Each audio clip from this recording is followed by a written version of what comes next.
우리가 경매를 하다 보면 필연적으로 이런 고민에 빠지게 됩니다. 조금 더 벌 수 있는 방법이 있을까? 경쟁 없는 물건을 입찰할 수는 없을까? 저 또한 오랫동안 해온 고민이고 지금도 끊임없이 그 답을 찾고 있습니다. 오늘은 최근에 제가 직접 조사하고 결과까지 나온 위장 임차인에 대해서 말씀드려보려고 합니다. 여러분들이 이 영상을 끝까지 보시면 어떤 방식으로 위장 임차인을 조사해야 할지 아실 수 있을 겁니다. 여기서 위장 임차인이 무엇이냐면, 일반 사람들은 경매를 낙찰받았을 때 낙찰만 받으면 그 물건이 온전히 자신의 것이고 안에 살던 임차인은 다 나가줘야 한다고 생각할 수 있어요. 그런데 실제로는 낙찰을 받고 어떤 법률에 의해서 낙찰자가 직접 임차인에게 돈을 추가로 줘야 하는 경우가 있습니다. 이렇게 돈을 물어줘야 하는 점유자를 선순위 임차인, 대항력 있는 임차인이라고 하고, 또 간혹 어떤 물건들은 겉으로는 돈을 물어줘야 하는 임차인인 것처럼 보이는데 사실은 물어주지 않아도 되는 것 같은 물건들이 있습니다.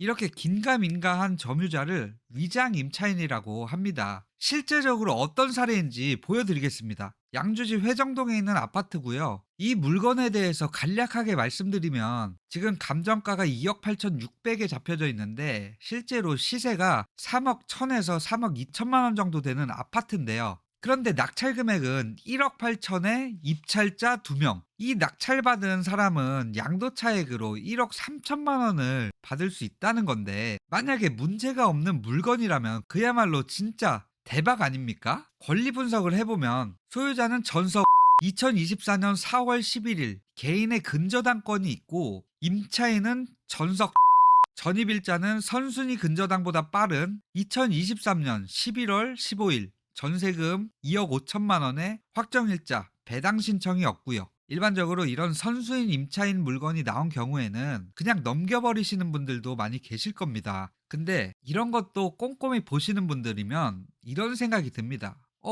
소유자랑 임차인이랑 관계가 있을 것 같은데? 형제일 것 같은데? 조금 더 조사해보면 이 아파트는 23년 11월쯤에 사용 승인이 나고 사람들이 입주를 했고, 당시 전세금의 시세는 1억 5천에서 1억 8천만 원 정도였습니다. 사실 일반적인 임차인인 경우에는 이렇게 자기가 살던 집이 경매가 나왔을 때 자기의 보증금을 돌려받기 위해서 배당 신청을 하게 되는데, 이 임차인은 소유자와 이름이 비슷하고 전세거래 신고도 되어 있지 않고 확정일자도 받아놓지 않았고 배당 신청도 안 했는데, 당시 보증금은 일반적인 시세보다 1억이 높은 2억 5천만 원이라고 법원에만 신고를 해놨다는 것이 저는 정말로 의심스러웠습니다. 임차인이면 일반적으로 확정일자를 받고 배당 신청을 해야 되는데 보증금이 높음에도 배당 신청을 하지 않아서 이것이 의심스러웠습니다. 그리고 여기다가 추가로 이름이 비슷하죠. 그러니까 더 의심스러운 거예요. 간혹 소유자와 점유자가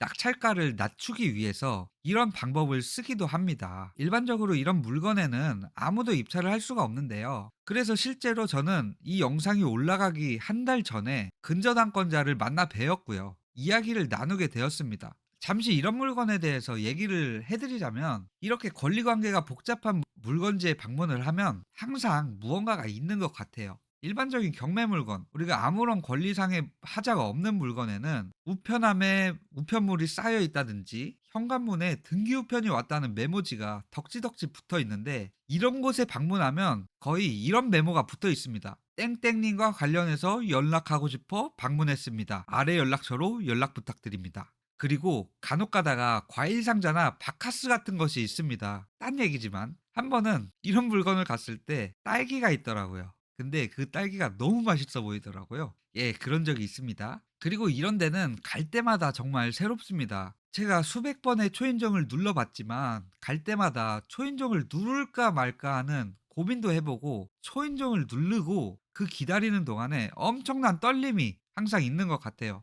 사실 이 근저당권자를 만날 때 잘못하고 이분이 과거에 살던 곳에 방문해서 초인종을 눌렀다가 이상한 눈초리를 받은 후에 현재 살고 있는 집에 방문을 했습니다. 그리고 이 근저당권자는 이렇게 말씀을 하셨습니다. 소유자와 임차인은 형제관계가 맞고 무상임대차 확인서를 내가 가지고 있다. 이 정보에 대해서는 누구한테도 말한 적이 없다. 내가 낙찰받을지 어떻게 할지 그냥 고민을 하고 있다. 사실상 이런 정보까지 알아내면 이제부터는 "제가 비싸게 낙찰받으면 조금 도와주실 수 있나요?" 이런 식으로 협의를 하고 입찰가를 산정하고 최종 협의 후에 입찰에 들어가는데, 이번 물건은 협의가 잘 되지 않아서 저는 입찰하지 못했고 결국 저와 대화했던 근저당권자가 해당 물건을 낙찰받게 되었습니다. 만약에 이번에 협의만 잘 됐다면 입찰자가 없는 물건을 들어가서 낙찰을 받고 일반적인 물건보다 더 많은 수익을 받을 수 있었을 거라 생각됩니다.